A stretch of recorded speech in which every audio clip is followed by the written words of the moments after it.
Hey, Sun Leaders. My name's Liam. Some of you know me, but for those of you who don't, I do employee benefits for companies. So think health insurance, AFLAC, short-term disability, things like that. I didn't always do this, which is kind of the reason why I had the idea of this podcast. So being in the job that I'm in, I am an entrepreneur. And when I first started, I didn't know up from down, left from right. I wish I had a group of people around me to learn off of and bounce ideas off of.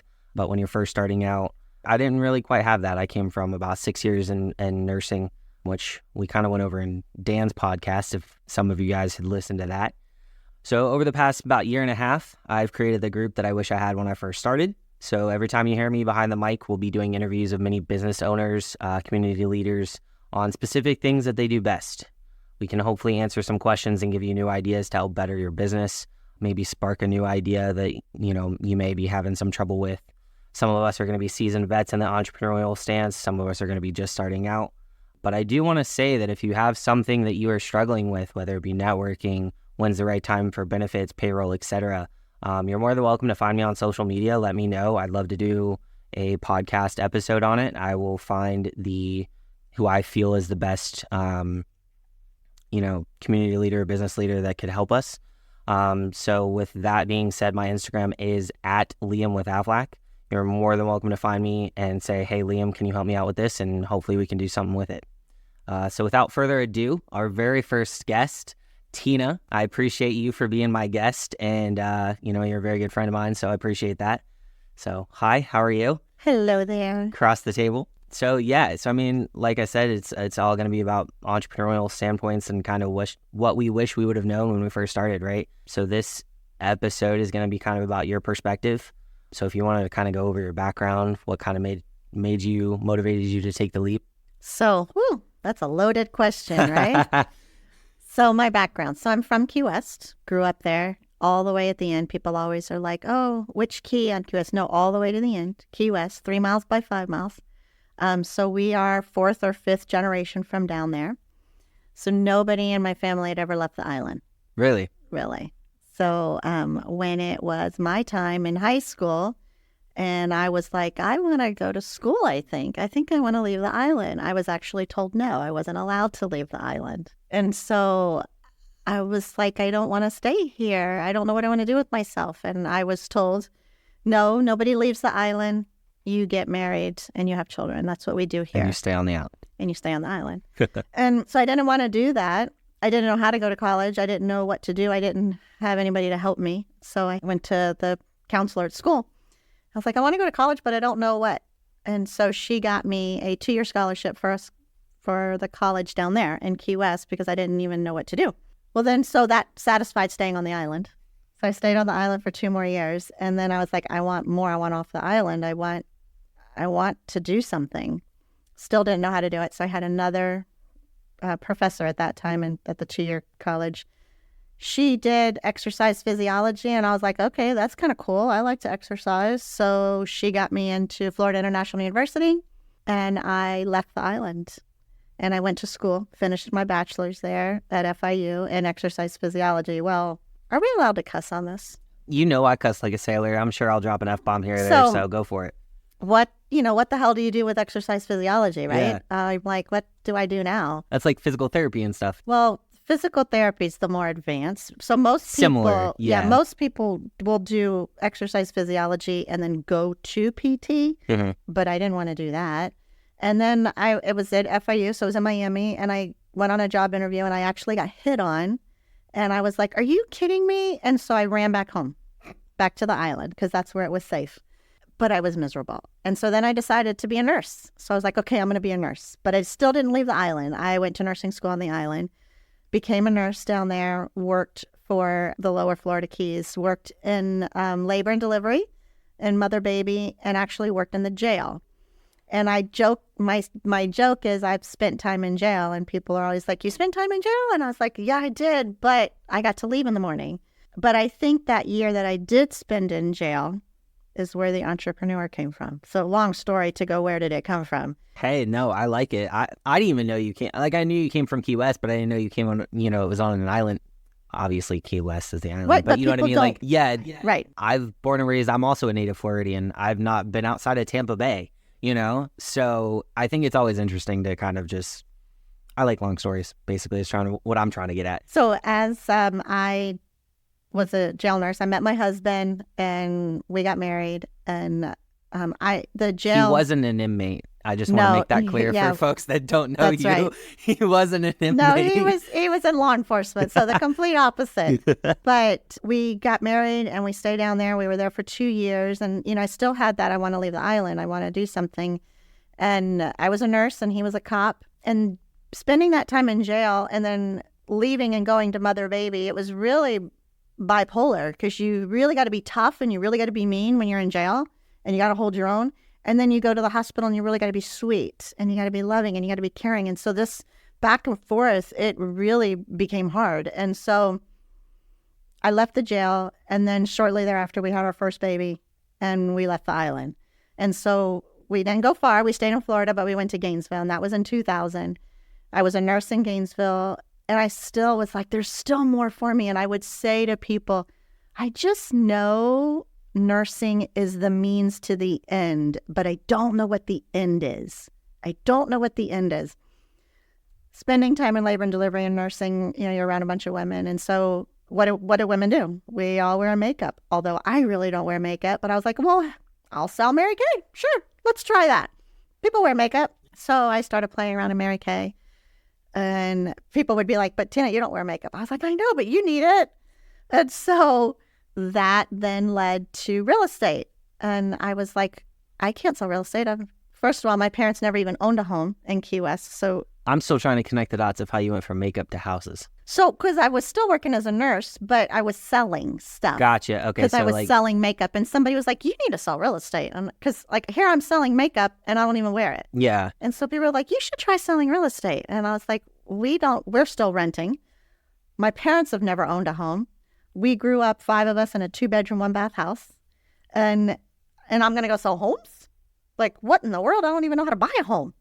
So spent a year learning the words and learning how to do it. And again, I'll make it even shorter. So I did become in real estate. I became a realtor, but I didn't leave nursing. I did nursing and real estate for about 7 years. So the entrepreneur started really coming out in those 7 years that I did of both, and ended up that I was making more money in real estate than I was in nursing through 7 years, and was finally able to leave nursing and do real estate full time, which then put me 100% going from a regular paycheck benefits to girl, put your big girl panties on and figure it out, because nobody's paying you anymore. That's about where I was about a year and a half ago. I mean, obviously my big boy panties, not the big girl panties. Right. So that's kind of the transition. That's how it happened. I didn't know that was going to happen. I'd never really set out to be an entrepreneur. I just knew I have a real strong faith, and even though I do cuss a lot, but I have a real strong faith. And so I always knew that these were doors that God just kept opening, and I blindly would go in them. And I was like, I don't know, let's see what this brings. And then this would bring something else. And then here I am making more money as a realtor now than I was as a nurse. I'm a big believer in, regardless of if you're religious or spiritual or just exist, everything happens for a reason. That's a saying that I say a lot all the time. And then another one that I've been recently saying as well is everything's meant to be, but not everything's meant to last. Everything is meant to be in your life in whatever capacity that was, right? Like you were meant to be in my life as a friend.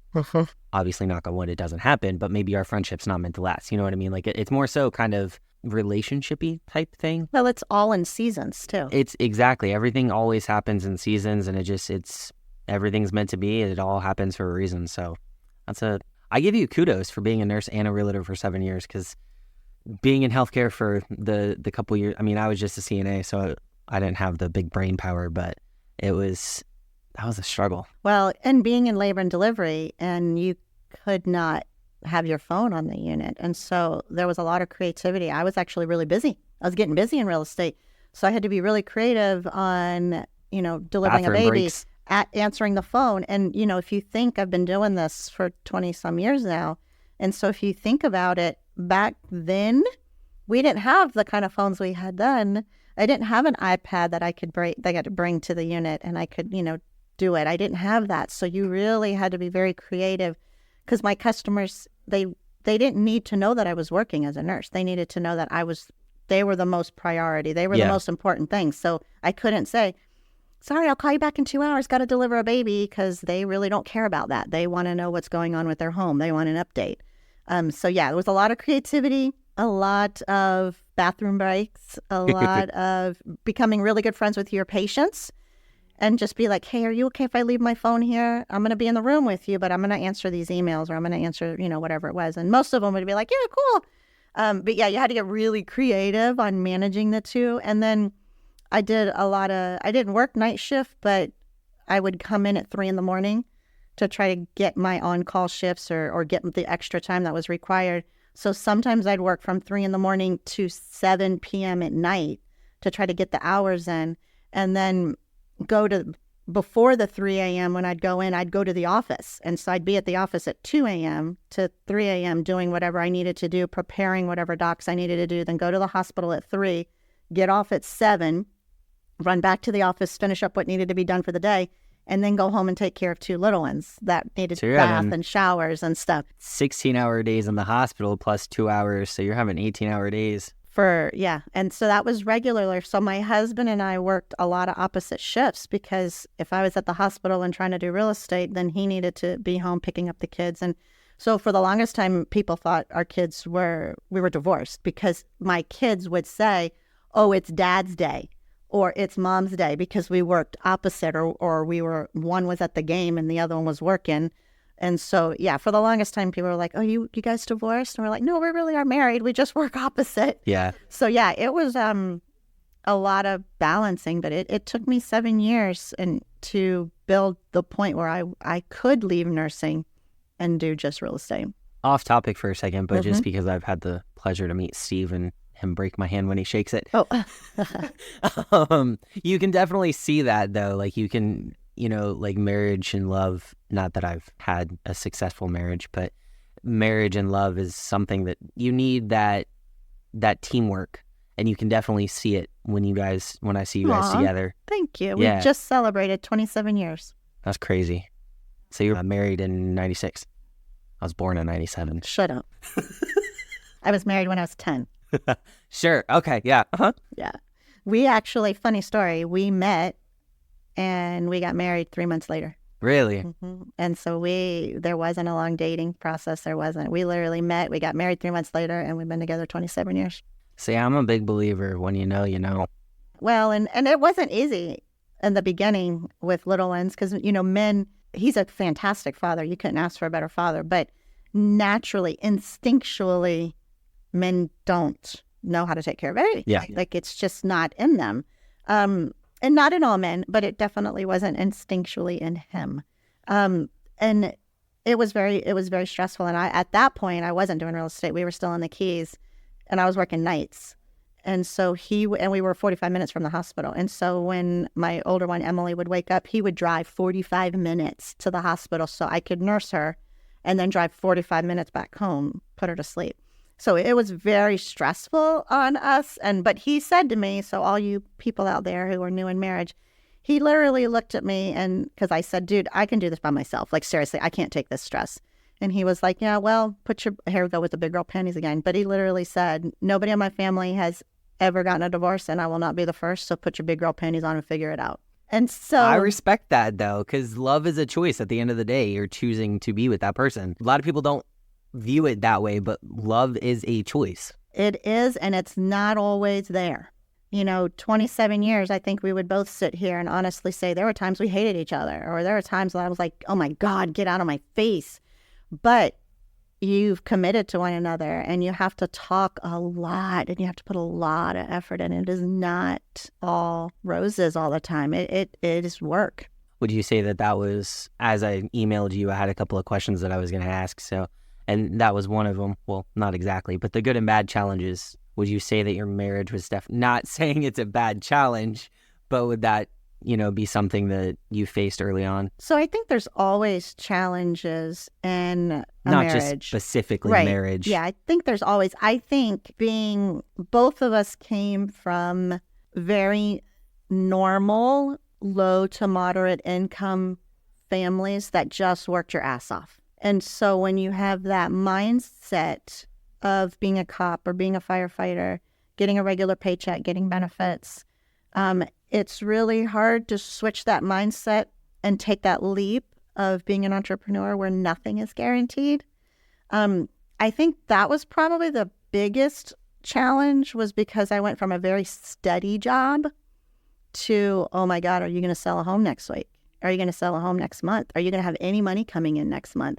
And having faith and having trust and belief and hustle every day. And nobody's telling you what to do every day. You've got to get up and go hustle. You're your own boss. You're your own accountability partner. You're your own employee. You're everything. And so you can make you game. Yeah, you can make as much money as you want, or you can sleep as long as you want. Mm-hmm. And so I think initially that was probably the biggest challenge in our marriage, in our family, within me, was to overcome that mindset.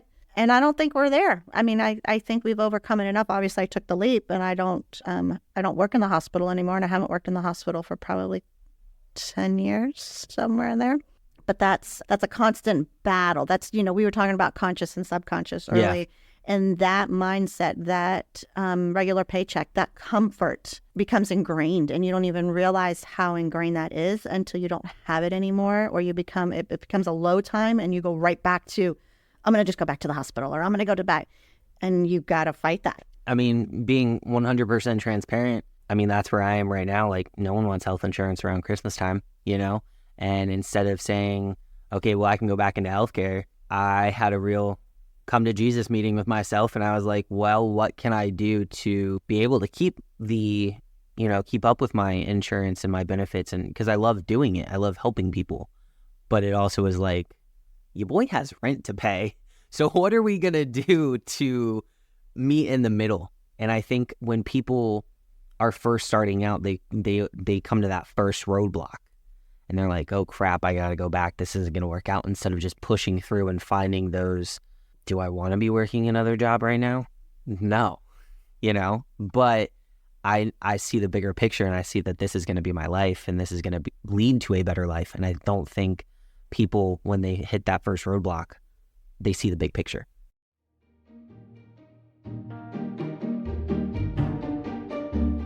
Hey there, I'm Joy Rose, the founder of the Museum of Motherhood. We are aiming to be Florida's top women's museum, if not their only women's museum, with a focus on women, mothers, and families. We invite you to join us during our hours, and please see more about Mom on our website, www.mommuseum.org. First, fabulous, and local. Please join us soon.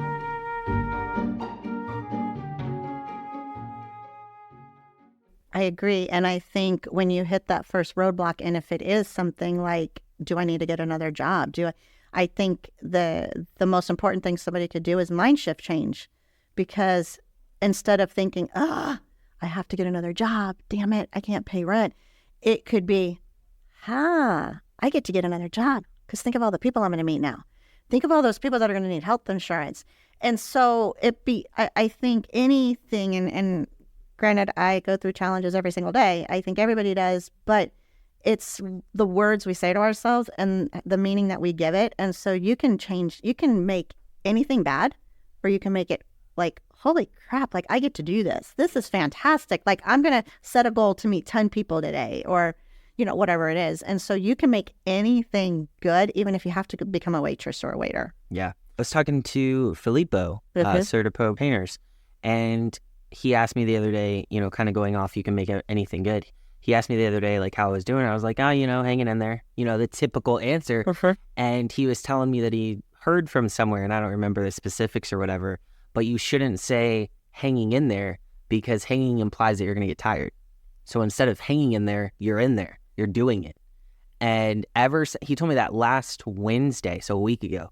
And ever since he told me that, it's totally, every time I go to say hanging in there, I try and stop myself, because I'm not going to get tired. I'm in here, I'm doing what I need to do, but there is going to be that relaxation at the end of the day, or at the end of the month, or at the end of the year, whenever I have the ability to do it, I'm going to do it, Yeah, because when you're hanging, you will always fall. Exactly. Right. Exactly. So even again, changing words, you're not hanging in there. And I'm guilty of this too. If you ever talk to me, you will notice I'll be like, I'm struggling. No, I'm sorry. I'm going to change that word. It's a challenge, or I'm overcoming it, or I'm figuring this out. So I really always try to pay attention to the words that I say. But yeah, when you're hanging in there, you're gonna fall. You're gonna get tired. And again, you can go back to the subconscious. There's gonna be nobody there to catch you, and you're gonna get hurt. I mean, nobody wants to do that. And so it's, I'm learning, or I'm growing. Oh my gosh, you wouldn't believe, it's amazing, I'm growing. That's like, what do people, and honestly, people really don't care. It's really just a saying because they don't know what else to say. And so if you can practice how you respond, it is such a game changer, because they're not even going to, 9 out of 10 aren't even going to hear what you say, because they're already moved on to the next topic. And it also goes into, people listen to respond. They don't listen to understand. So when you're saying these X, Y, and Z things, no one's really giving a shit. I mean, the good people are. If I were to tell you how I'm doing, you're going to care. If I'm, were to tell Dan, your payroll man, how I'm doing, he's going to care.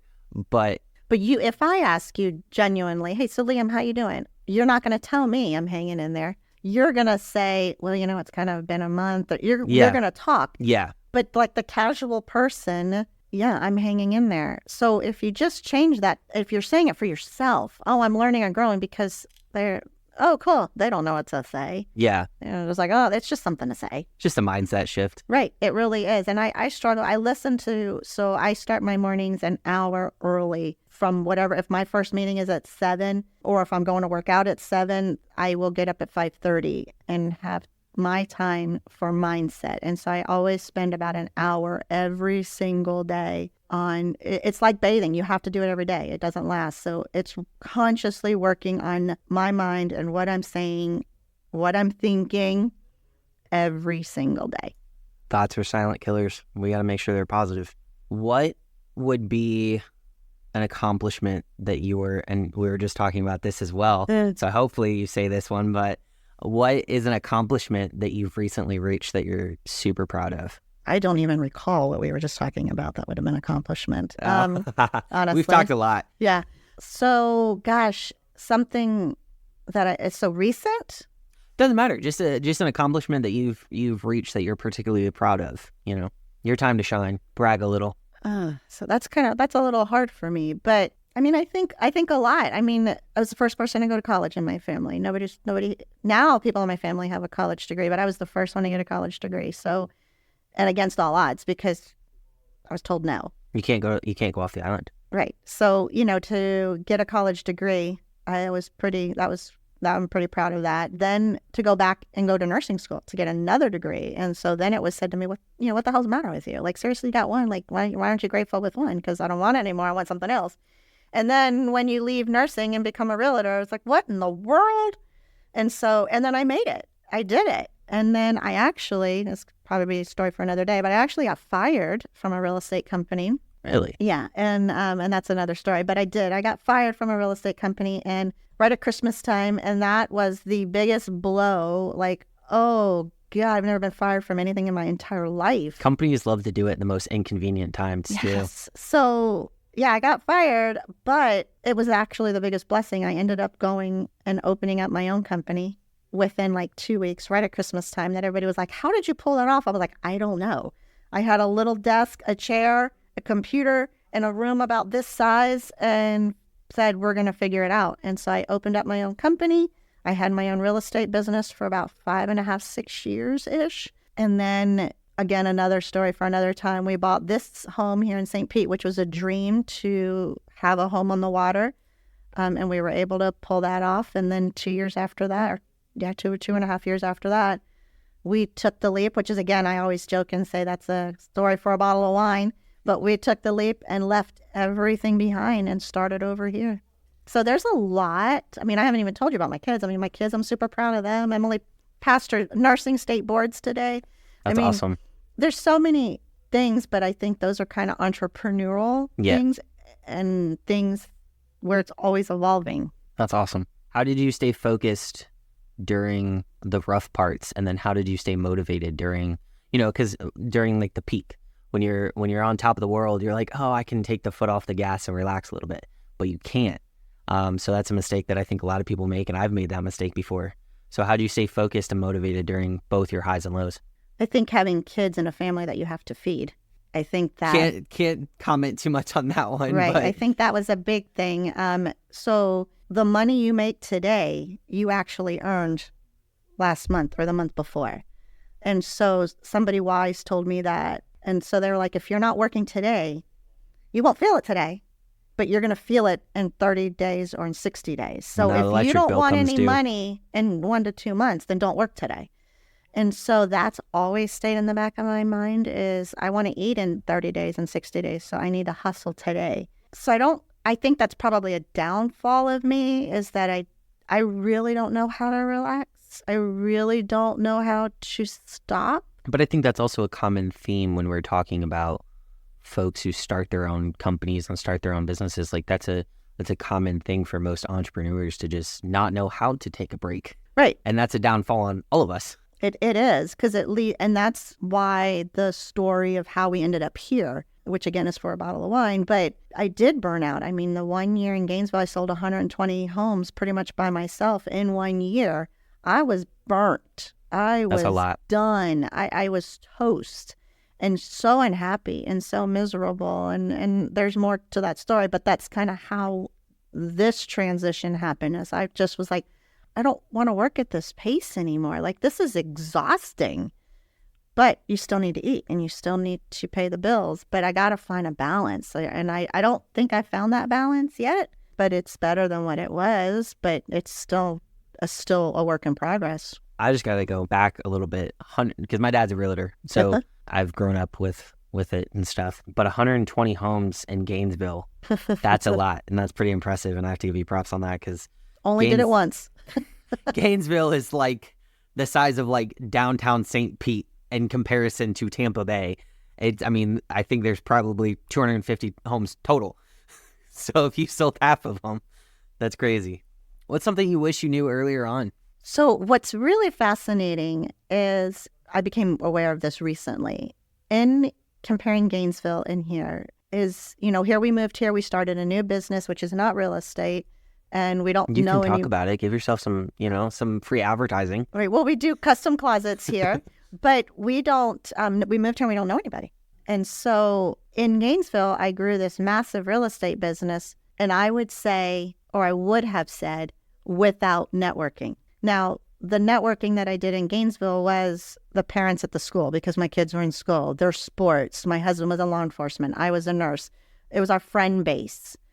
That's how I grew real estate there. But when you pick yourself up and you move to a city and you don't know anybody and you're starting a business you don't know anything about, I wish if I had networked in Gainesville like I network here for the closet business with the same intent and the same purpose and same... Like ideas? Yeah, just the drive. I was going to say drivenness, but that's not a word. But like the same drive. Motivation and purpose. I could have probably sold 200 homes and I could have probably developed a team and done all these things. I mean, I did have 7 agents at one time, but it was not very organized. I say in real estate, I have a hobby. I don't really have a business. Mm-hmm. And I still sell real estate and I still am busy. I'm not to that level, but I still am busy. But if I would have had the same focus and the same thought pattern and purpose that I have here up there, I know it would have been a whole different story. Yeah, I mean, going back to everything happens for a reason, right? You might not have moved down here. Well, you're exactly right. Right. So that's awesome. What are your, because, you mentioned it, the closetivity thing. I know you're doing a lot with it. So that's why I'm asking this. But what are your future goals and plans with it? Because I know that's kind of your newest entrepreneurial endeavor. And I know every time I see you have 17 new ideas for it. And Tina's got a guy and all this other stuff.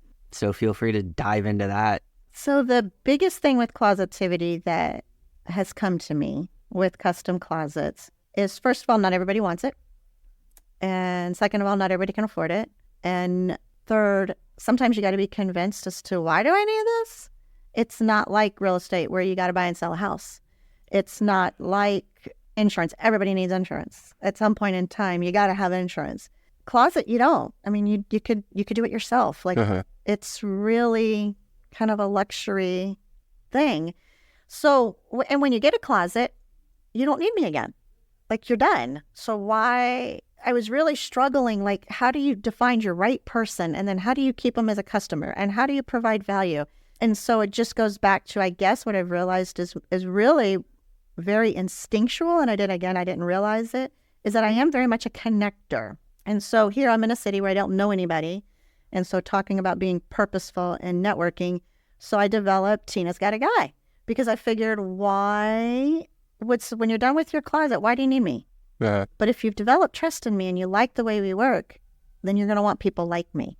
And that's what I can provide. And so I can provide a vendor list that have vendors from everywhere in all different industries that work like us, that treat the customer right, that respond.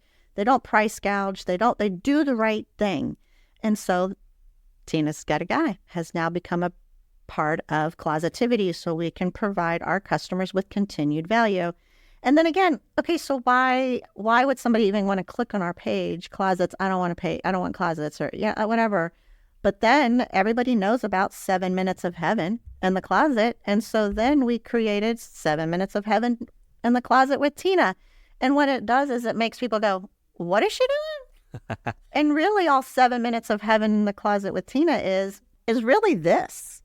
It's finding people who provide value, and we theme it over organization, and we get together at a bar once a quarter, and we talk and help people bring organization to their life. So the last one we did, we talked about reverse mortgages, we talked about wills, states, and trusts, and we talk about pantries, because it's all organization. We're doing another one March 21st at the Tiki Docks, and we're talking about all things insurance. So we're talking about flood insurance. We're talking about Medicare, because that population over there tends to be older. So we have Medicare is the right one right? Is that the right term? So I'm going to say this, and I know I'm being recorded, but I didn't say this. Medicare and Medicaid, all same thing to me. I don't do Medicare or Medicaid. Right. So it's the metas. Right. So so whichever one is the older. Yeah. For the older population. I think it's Medicaid. So I have a gentleman come in, his name is AJ, who just specializes in that. Mm-hmm. And then I said flood insurance. Mm-hmm. Right. And then we're talking about private medical insurance. And so that's something we hadn't talked about, but you could always just be there and be like, hey, because I'm a supplemental. Yeah. So that's March 21st. And again, it's organization, and we're going to talk about kids' closets. And so everybody comes out, we have a drink, we provide value. It's 7 Minutes of Heaven in the Closet with Tina, because each speaker gets about 7 to 10 minutes to talk. And then you've just had some closet time with Tina. And so I've tried to create very creative ways to just get people to be like, what does she do? To gain traction. I don't know. Marketing is not really my forte. It's been kind of fun being creative, but I'm just trying to think of reasons to just get on your brain, to just make you relevant. Think about me, just for you to follow me, to see what in the world is she doing. That's really all I'm doing right now. Oh, but that's cool. I mean, like I said, you've gone from having so many different backgrounds, and now you're doing, I mean, they kind of tie in when you think about it, but now the Closetivity and then not knowing anybody. And then to see you, I mean, because I just met you in October, to see how much it's exploded is insane. I know. We have 80 people on Tina's Got a Guy now. Yeah. And I'm like, what? I'm one of them, folks. Yes. I'm one of them. Well, and at first I was like, seriously, people want to be on my vendor? Like, they don't know me. But then what I have learned is that I am very straightforward. So in order to be on Tina's Got a Guy, you got to agree to 4 things. And you've got to show up, do what you say, don't price gouge, treat the customer right. And if you F up, you're off my list. And you get 2 complaints. And the first complaint, you and I are going to have a talk. And the second complaint, you're off. So it is a living, breathing, constant thing that I absolutely have no problem being very confrontational, because it is my name and I want to provide service. That's all I have to give to somebody after their closet is done, is excellent vendors. And so that was just a way to continue to provide service and help my friends and try to drive them more customers. Yeah. And that's awesome. It's about staying relevant, and it's about keeping up with your clientele and your folks. And I think it's great, like I said, how you've exploded from October to now. And I know you were doing a bunch of stuff before I kind of joined the picture as well, but I think it's awesome. If you, in our closing, because I think we're getting to about that time, I've got 2 last questions for you, and they can be quick. Your favorite motivational quote or your motivation, so like meaning like your family or something like that, book or podcast that you'd want to leave somebody with, and then a top quick tip on starting out. My favorite quote is actually from my husband, and he always says, nothing good is forced. And so we've raised our kids with that. No dating, no guy, nothing good is forced. And that can be relevant to anything. Podcast, I honestly let God pick it. It's literally whatever comes up on my phone is what I listen to that day. So I don't have a particular one. Don't feel you have to answer all those. It's just like you can pick like 1 or 2 and then just like a quick tip for someone starting out. My favorite book right now is Get Rich, Lucky Bitch. It's actually fantastic. I've not heard that one. Oh, it's fantastic. Denise Duffield, I think her name is. Get Rich, Lucky Bitch is my favorite one right now. I'm on my 3rd time reading it. And then one thing I want to leave. Is that what you're saying? Like a quick tip for someone starting out. Get out of your head. That felt very personalized, Tina. Well, it's me too. It's me too. I have to tell myself every day, get out of my head, because we limit ourselves. Yeah, we do. With our self-talk, we limit ourselves. We are so capable of so much more. And it's the stories we tell ourselves, and we're our how harshest critic. Us. We are our harshest critic. Actually, you know what I want to leave? What? The stuff you say in your head, I want you to pay attention to and think if you would say it to me. So say it to like a friend. Right. And if you would say the stuff you're saying about yourself to me, then say it. But odds are you wouldn't say it to me. Probably not. There's a lot that I don't say. So then you shouldn't say it to yourself. Right? I mean, if you're not going to, valid, yeah. If you're not going to say, if you can't say it to a friend or to a person, then you shouldn't be saying it to yourself. Yeah. No, I mean, you're right. And I've heard variations of that same thing previously as well. So definitely. I mean, how many times do we say, God, I'm such a piece of shit. Or, I'm so stupid. I mean, would you call me a piece of shit? No, you wouldn't say that to your friends. So get out of your head. Like, don't say it. Yep. You're right. I mean, me with my anxiety too, I'm always saying, I'm anxious. Stop. No one cares, and just say you're excited. Yeah, exactly. And that's something that I've, that was my 2024 resolution, is to stop saying I'm anxious and apologizing for it. So hopefully by the end of this year, that'll stop, but we're getting there. So yeah, definitely don't apologize for ever being you. Yeah. You're fantastic. Well, thank you. I appreciate that. And I think I appreciate you being my first guest. I think it was really awesome, and I'm excited. I'm going to bring you back in about a year to see where things have grown and changed. I'm excited to see the changes. Cool. All right, Sun Leaders, it is a good day to have a good day.